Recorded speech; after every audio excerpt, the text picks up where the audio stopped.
melaporkan kepala sekolah untuk bantuan lebih bagi orang miskin. Karena kepala sekolah adalah ibunya, dia tidak menganggapnya sebagai anak miskin dan memberi bantuan pada siswa peringkat kedua. Anak laki-laki sangat marah dan ingin memutuskan hubungan dengan ibunya setelah 14 tahun. Namun, dia tidak menyangka bahwa yang benar-benar mencintainya bukan orang tua angkatnya yang materialistis. 5 hari lalu, seorang wanita yang mencari anaknya selama 14 tahun akhirnya menemukan keluarga angkatnya. Tetapi ibu angkat meragukan wanita itu dan mengira ia penipu. Namun, bukti wanita itu membuatnya terdiam. Wanita itu menunjukkan bukti tes DNA dan foto penculik yang baru ditangkap, menyebut tindakan ibu angkatnya sebagai perdagangan manusia dan ilegal, yang akan ditangkap jika dia melapor. Ibu angkat itu panik, duduk di tanah, dan memohon agar anak laki-laki membiarkan ibunya tidak melapor. Meskipun disiksa orang tua angkat sejak kecil dan terpaksa putus sekolah, dia tidak langsung mengakui ibunya, tapi merasa budi mereka lebih berarti. Ibu angkatnya bangga setelah tahu anak laki-laki itu tidak mirip ibunya, dan ingin membawanya pergi dengan syarat. Mereka meminta wanita itu memberi Rp10.000 per bulan, dan wanita itu langsung setuju. Laki-laki tidak bahagia kembali ke villa, karena pulang ke ibu kandungnya karena tipu daya orang tua asuh. Orang tua asuh ingin uang lebih, jadi mereka buat anak dekat dengan ibu kandung agar bisa sering pulang saat uang datang. Tak lama, laki-laki sampai di kamarnya dan menyadari ibunya sepertinya punya anak lagi.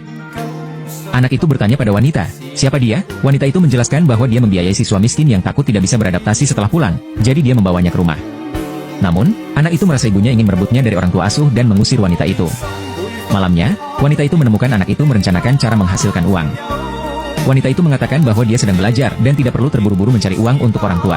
Namun, anak itu merasa wanita itu hanya berkata tidak ada hubungannya dan berharap di sekolah tidak ada yang tahu hubungan darah mereka. Wanita itu tidak punya pilihan dan akhirnya setuju. Keesokan harinya, anak itu mendengar dari temannya bahwa siswa miskin yang juara pertama bisa dapat beasiswa Rp200.000. Anak itu menyadari bahwa dia harus mendapatkan beasiswa itu. Anak berbakti kepada orang tua angkatnya, ketika orang tua angkatnya datang ke sekolah dan berbohong, mengatakan wanita itu tidak pernah membayar sejak mengambil anak itu. Anak itu semakin tidak suka pada wanita. Hari itu, anak laki-laki itu bahagia di sekolah karena meraih peringkat pertama dan mendapatkan hadiah Rp200.000. Sesampainya di kantor kepala sekolah, dia mendengar wanita itu memberikan beasiswa untuk peringkat kedua. Dia bertanya kepada wanita itu mengapa memberikan beasiswa kepada orang lain, padahal dia yang pertama. Wanita itu menjelaskan beasiswa untuk siswa kurang mampu, tapi anak laki-laki itu sekarang anaknya, jadi bukan siswa kurang mampu. Anak laki-laki itu tidak mendengarkan penjelasannya dan marah pergi. Setelah keluar kantor, dia segera menelepon untuk melaporkan wanita itu atas dugaan penyelewengan dan memberitahu orang tua angkatnya. Dengan berani, orang tua angkatnya datang ke sekolah bersama anak laki-laki itu dan berteriak, membuat semua orang mengira wanita itu melakukan penyelewengan. Saat itu, polisi datang dan wanita itu harus mengikuti mereka untuk diselidiki. Setelah semua pergi, anak laki-laki penerima beasiswa itu menemui dan memberi pelajaran pada anak laki-laki lain, mengingatkan bahwa wanita itu membangun sekolah ini untuk mencarinya lebih mudah.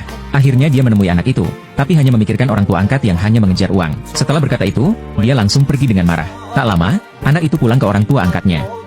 Terima kasih sudah menonton. Jangan lupa like, komen, dan subscribe.